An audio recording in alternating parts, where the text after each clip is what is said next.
Raise your hand if you know where the bathroom is that I'm pointing to. Raise your hand if you know where water is. Yep, now you know where water is. As a reminder, it is possible to request accommodations for disabilities. If needed in the future, please let Nina Sculino or Laura Cook know. You need to stay here for the whole time to receive credit. Please complete the eval at the end. We'll probably won't go the full 2 hours, but ADP training is right after this, and all we need to do is take down that wall to set up for that. You can send training requests to Nina or the training at the ESJ email. I think that's what it is. Don't forget to sign in and out. That's it. Aside from introducing the presenters, which is Brad and I. Hey, my name is Ben Brower, Director of Family Preservation Services. I'm Brad Van Supervisors here at And you guys are here for secondary traumatic stress training. So I'm gonna start out and give a little background on kind of what brought us here today. Brad's gonna click through this for me. MDT. I forgot. So one thing the state does, MDHH does, is they put on these secondary traumatic stress learning collaboratives every year. And we get connected to that through Network 180. And the collaborative is largely to kind of get people on the same page and get the word out about STS. So many years ago, or a few years ago, there were a few folks involved in the collaborative. Andrew Bookstein, Liz Braille. They both have since left the agency. And at that time, our Network 180 contract manager, Donna Lubner, was like, hey, you don't have anyone going to this, and you should be connected to this. So Brad and I got connected to it. What it was a year-long process of going to, come on in. We had like 2 or 3 in-person meetings out in Lansing, and then monthly-ish phone calls, bi-monthly phone calls. It was largely led by Jim Henry. Does that name sound familiar to people? Okay. He is the director of the Southwest Children's Trauma Assessment Center. He's kind of a big name in the children's trauma world. I'm sure some of you have been trainings of his. He had worked with NCTSN, the National Child Trauma Stress Network, on developing these core competencies that supervisors should know and be aware of when dealing with secondary traumatic stress or supporting people going through STS. And so the collaborative was really kind of focused on those. We would have discussions and share experiences on those core competencies. So at the end of that, Brad and I got done with that, and it was like, what do we do now? And we really wanted to take that information back to the agency, but didn't really know how to do that on a large scale, and kind of wanted to use our division as kind of a test run. So what we've been doing in our leadership meeting is taking, I don't know, a half hour, 45 minutes, whatever amount of time, and kind of talking about these competencies and talking about different skills and different tools we can use to address that. Full disclosure, we've taken a pause on that because Brett and I have been working on this training for the last 2 months. Yep, so another thing that we've done, or that we did, we took from this collaborative, was doing an organizational assessment. But we just focused on our own division. In our division, we have about 70 staff or so, and 51 folks completed the assessment, and we can show you a little bit what the assessment is. Here. Yeah, it's in here. Oh, that's right, it's gonna take a minute. It'll pop up. Basically, there are 6 categories. What is that PDF? This is. Yep. 6 categories on safety, resilience building, etc. Things related to STS with 7 questions each. So 40, 45 questions in total. And like I said, 51 or so filled out the survey. And what we found was kind of that our division, and some of those questions are also about leadership, but our division does okay. We're not terrible when addressing STS, and we're not necessarily where we want to be. And as you see here, we have 70% of respondents kind of felt like, we're not doing so great in assessing it. We're not doing so great in offering activities, aside from these kind of trainings that promote resilience to SDS. And we're doing not so great in promoting resilience building activities that enhance basic knowledge. You can read that. So that kind of led us to wanting to do more and more. One thing we are doing well is physical safety. I think we do well with our safety trainings and our nonviolent CPI and all that. All right. So I want to just mention real quick, because I feel like I see some people squinting to read some of the slides, and that's unfortunate that that happened, but I think Nina said like the PowerPoint is available on the Treehouse, I think, or if it's not, send one of us an email and we'll send it to you or something like that, so you can at least. It's on the in the training folder on the O drive. You'll be able to find it. Or there. So, anyways, there's that. All right, so Ben talked about kind of some results kind of within our division and the agency, but if we kind of broaden that and sort of look outside, right, the organization, and sort of look at prevalence of STS among those that work with traumatized populations. The NCTSN has identified that up to about 25% of therapists and about 50% of child welfare workers are at high risk for secondary traumatic stress. The reality is that anybody that's in a position to hear the stories of traumatized individuals is at risk. And that's pretty much all of us, right? Certainly the staff that we supervise, which again just speaks to the importance of having trainings like this and continuing these conversations so that we can be as well equipped as possible to support our staff and doing the work that we do. So today, what we're hoping to accomplish is really just to provide just some common definitions of trauma, secondary traumatic stress, compassion fatigue. I think sometimes I feel like I hear these terms sort of used interchangeably or almost like thought of as they're kind of the same thing. And while there are some similarities and certainly some relationship between them, there are some differences, and so we want to be able to just kind of tease that out a little bit. Certainly kind of just help increase awareness of some of the signs and symptoms, right, to help people get a sense of like what are some things we might see with our staff, how might this show up for folks, and then of course what are some things that we can do to help support our staff when maybe they're struggling with some of this.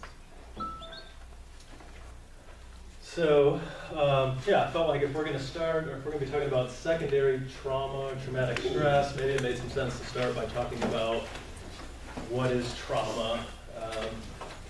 I'm sure that most of you, if not all of you, are very familiar with that and have a pretty good understanding of what it means. But I'm curious what comes to mind for folks. Like when you hear that word, what do you think of? What does that mean? What comes to mind? Yeah. Abuse or neglect. Yeah.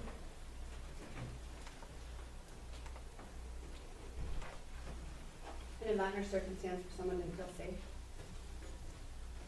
Mm-hmm. Like they had a sense of powerlessness during that event, along with the stress and exposure to something disturbing. Sure, yeah. Okay. Yeah, definitely all of that, right? So really what we're talking about is an event or series of events that are emotionally, physically harmful or threatening, maybe even life-threatening, that have a sort of a negative impact or impact our functioning or well-being over time. So really I think what's important is, right, Sarah kind of talked about some examples of traumatic events, but really I think the key is sort of the subjective nature of that event or that experience, right? So it's not even so much the event itself that leads to sort of traumatic stress, but it's more of the individual's experience of that, right? So two people could really experience the same event and come away from that impacted very differently. So, yeah, any other thoughts about that? And it could be either something you experience or you're witnessing someone experiencing that too. Mm-hmm. Right. The secondary to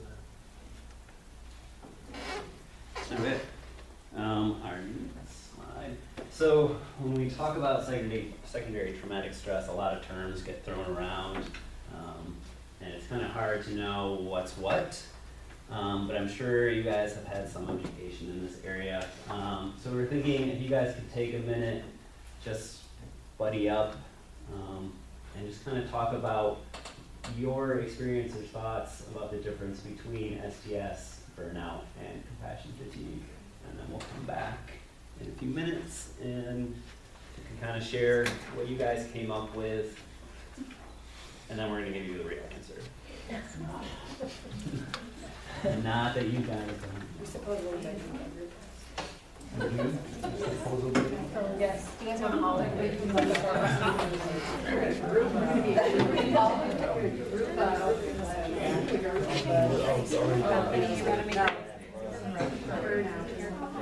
Nice to meet you. Bethany. Still fairly new.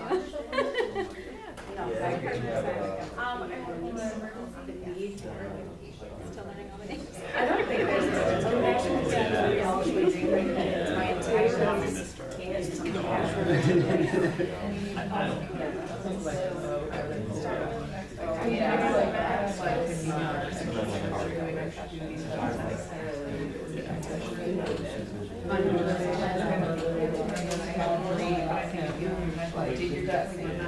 yeah.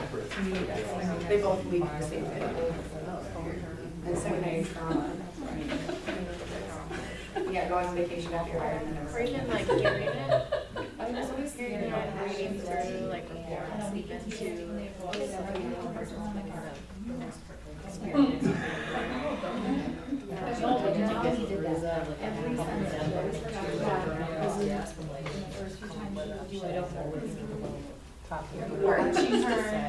Where's your avalanche? Why do you have your keys? I just think of like the STS Very like. I joke with robotic about secondary trauma. I think there's a lot of therapists who event has experienced similar like symptoms of yeah, but like I remember. been so much into it.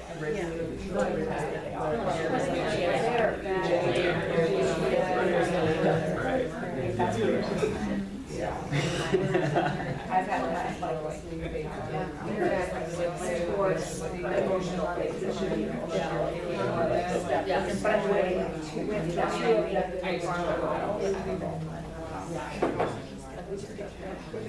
I'll start out with like, oh, what?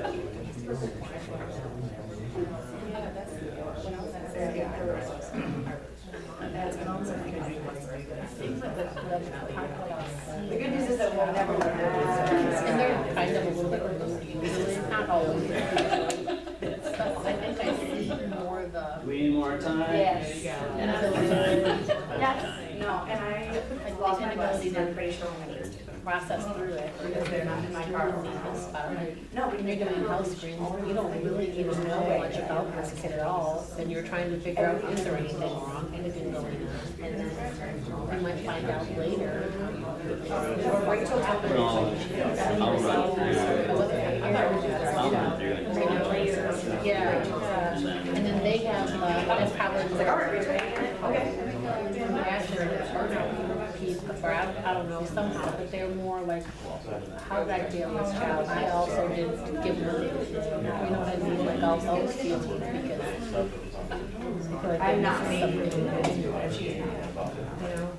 I'd say on like the flip Yeah. side, like, Yeah. families, you kind of feel that sense of security, like, you're having to ask these questions to people, and they're trying to feel like a lot of you're talking about.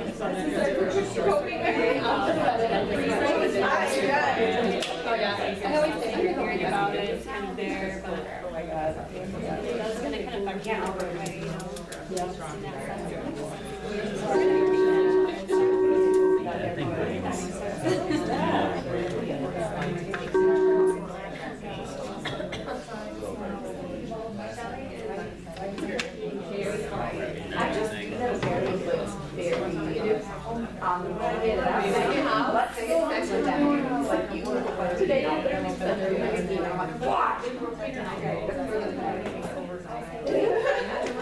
All right, we ready to come back? Ready. So let's just kind of run through these and gather some of your thoughts, and then we'll kind of move through kind of teasing out the differences. So who wants to share what they came up with for burnout?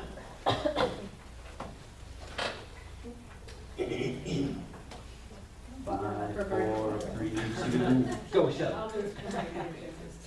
Exhaustion, wanting to go on vacation, feeling overwhelmed, low productivity, and just feeling unmotivated.